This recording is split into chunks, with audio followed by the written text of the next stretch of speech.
Saudara, hari ini warga Kabupaten Pati akan menggelar aksi unjuk rasa untuk menuntut Bupati Pati mundur dari jabatannya. Lebih lengkap soal ini kita akan bahas bersama dengan ahli hukum tata negara melalui sambungan daring. Sudah bergabung Bung Ferry Amsari. Selamat pagi, Assalamualaikum Bung Ferry.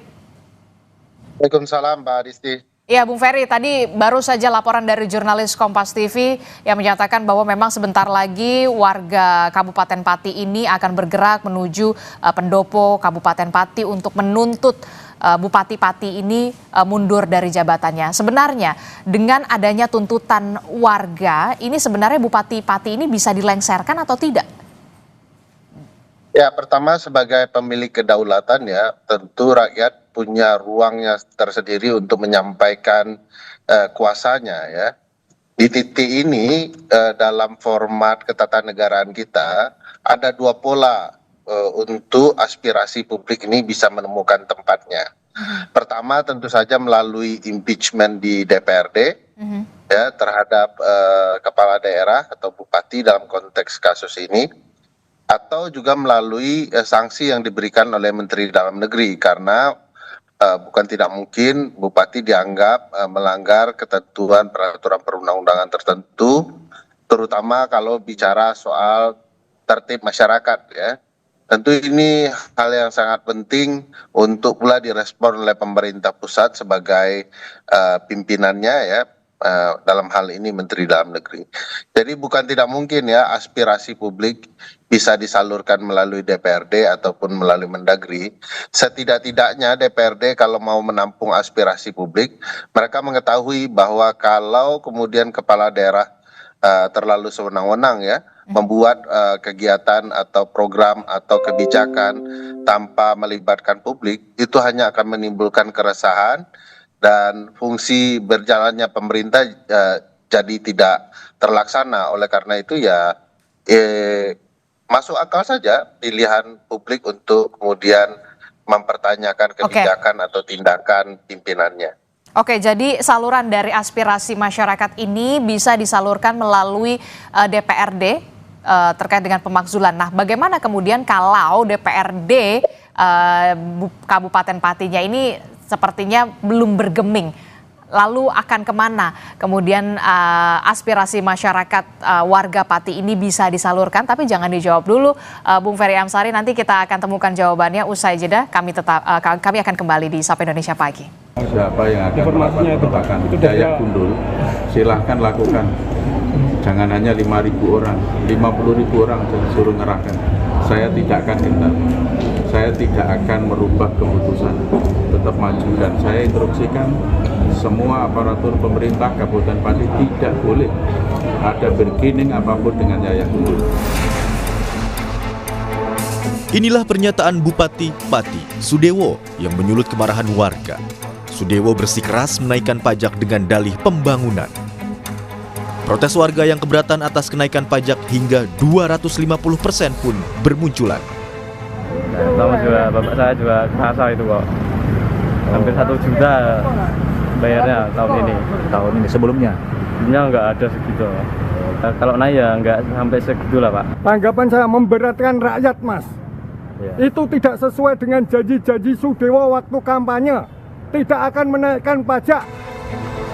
Tak hanya itu, warga berdemo menolak kebijakan Bupati.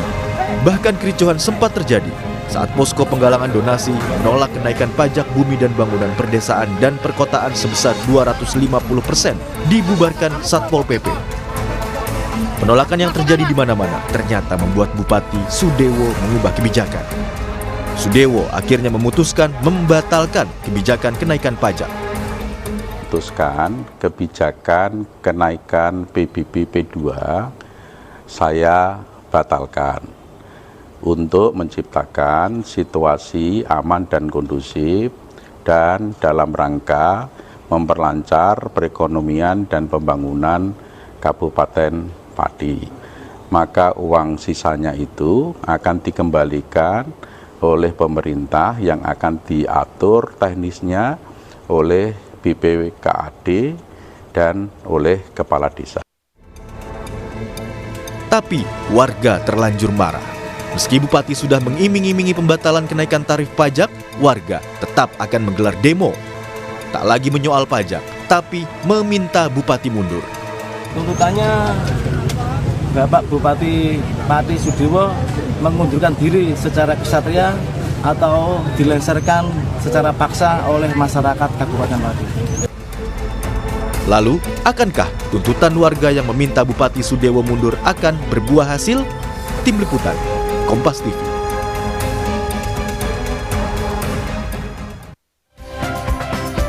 Saudara, kebijakan tidak pro rakyat, Bupati Pati didesak mundur oleh warganya. Kita masih membahasnya bersama dengan ahli hukum tata negara, Bung Ferry Amsari, masih bergabung bersama kami. Bung Ferry, ini menjadi pelajaran betul begitu ya bagi para kepala daerah bahwa ketidakpekaan pemimpin itu bisa memicu protes dari warga begitu. Tadi Anda menyebutkan ada salurannya, aspirasi warga. Yang pertama melalui DPRD dengan pemakzulan. Tapi sampai saat ini saya masih melihat belum bergeming lah kalau DPRD. Nah, yang kedua ini salurannya melalui Kementerian Dalam Negeri, dalam hal ini adalah Menteri Dalam Negeri, Pak Tito Karnavian. Nah, di undang-undang sendiri memang sudah diatur soal ini ya, Pak Bung Ferry, soal di pasal 78 ayat 1 Undang-Undang nomor 23 tahun 2014 tentang pemerintahan daerah yang disebutkan bahwa kepala daerah, wakil kepala daerah ini bisa diberhentikan kalau memang meninggal dunia, permintaan sendiri atau diberhentikan. Nah, ada penjelasan soal ini, soal pemberhentian ini? Ya kan paling fokus kepada dapat diberhentikan ya.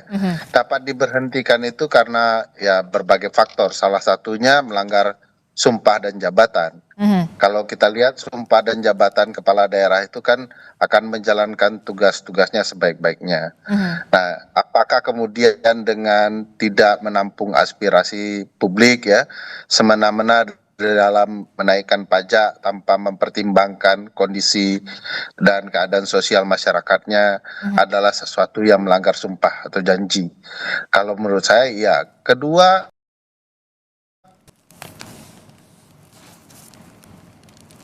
Oke, tampaknya kita masih mengalami gangguan komunikasi. bicara soal kepala daerah itu memastikan berlangsungnya tata tertib masyarakat ya. Jadi kalau malah bupatinya yang membuat tidak tertibnya masyarakat, timbulnya kegaduhan, ya memang akan ada kecenderungan ini akan menjadi alasan bagi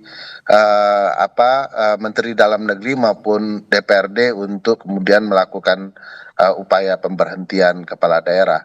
Bagi saya sih sebenarnya alasan dan argumentasinya terang benderang di dalam kasus Pati ini, cuman tinggal tentu ruang politik ya.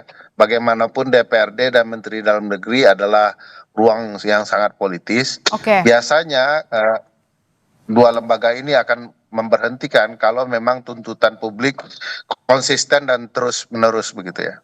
Oke, kalau kita lihat ini kan sudah jelas begitu ya, Undang-Undang nomor 23 tahun 2014 tentang pemerintahan daerah di pasal 78 begitu ya, kepala daerah atau wakil kepala daerah bisa diberhentikan kalau tidak melaksanakan kewajibannya sebagai kepala daerah dan wakil kepala daerah, melanggar larangan begitu ya, termasuk juga melakukan perbuatan tercela. Nah, siapa yang bisa memutuskan kepala daerah ini melanggar sumpah atau janji jabatannya? Ya, di konstruksi pasal 77, 78, 79 itu dan turunannya yang kemudian bisa melakukan itu adalah tentu saja DPRD dan Menteri Dalam Negeri. Dalam berbagai konteks, Menteri Dalam Negeri itu bahkan bisa memberhentikan langsung. Misalnya terbukti dia melakukan korupsi dan lain-lain. Nah, konstruksinya ya jadi sangat luas ya, tetapi sekali lagi itu akan sangat ditentukan oleh politik. Kekuatan publik pasti diperhitungkan, apalagi kalau kemudian keberlanjutan aksi ya, ketidaknyamanan publik, maka Menteri Dalam Negeri maupun DPRD demi keberlanjutan pemerintah daerah ya memang akan melakukan upaya-upaya pemberhentian.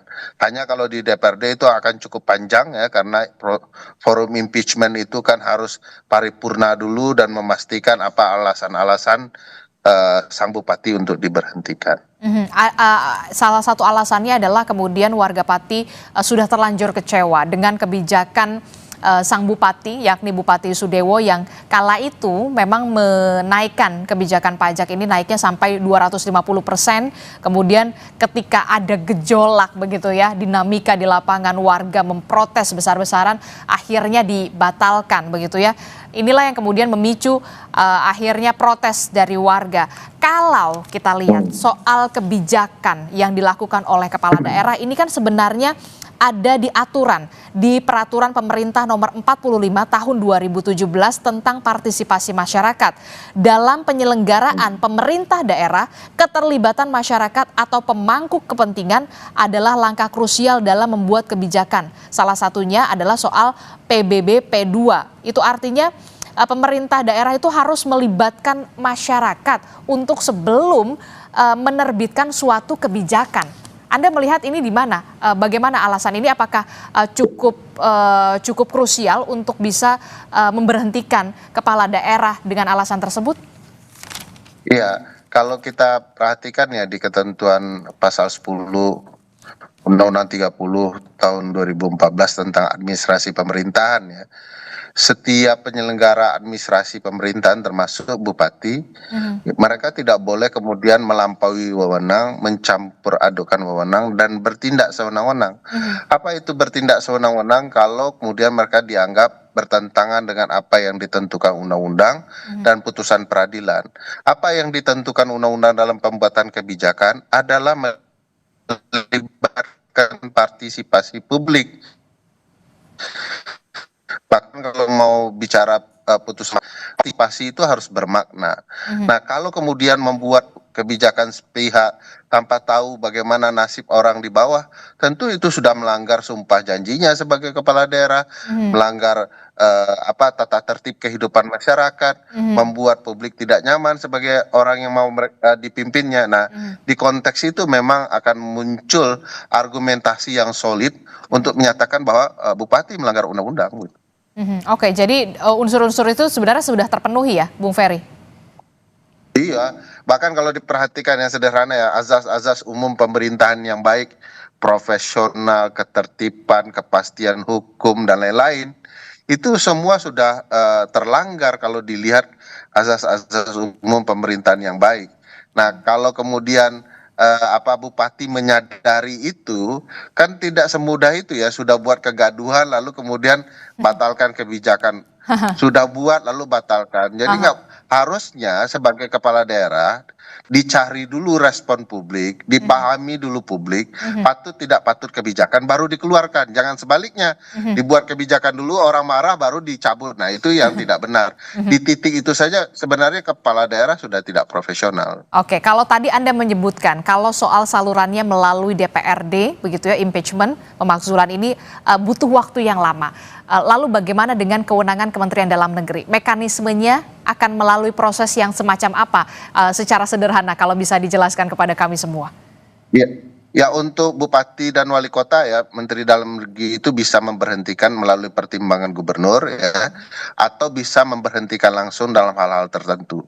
Ya, misalnya mengganggu ketertiban ya, orang heboh, tidak ada pilihan lain selain untuk mengganti kepala daerah karena publik sudah tidak nyaman. Kedua ya, karena memang ada pelanggaran-pelanggaran hukum yang jelas terbuka ya, atau bertentangan dengan undang-undang atau melakukan perlawanan terhadap pemerintah pusat, itu bisa diberhentikan langsung.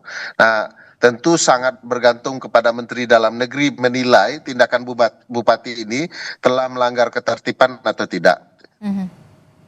Oke, dan perlu waktu yang lama atau cukup singkat kalau melalui Kementerian Dalam Negeri, Mendagri? Kalau kemudian Menteri Dalam Negeri dalam beberapa hari ini mengatakan ini sudah mengganggu ketertiban, mengganggu jalannya pemerintahan, ya besok pagi juga bisa diberhentikan itu. Oke, secepat itu ya, Bung Ferry Amsari. Ya.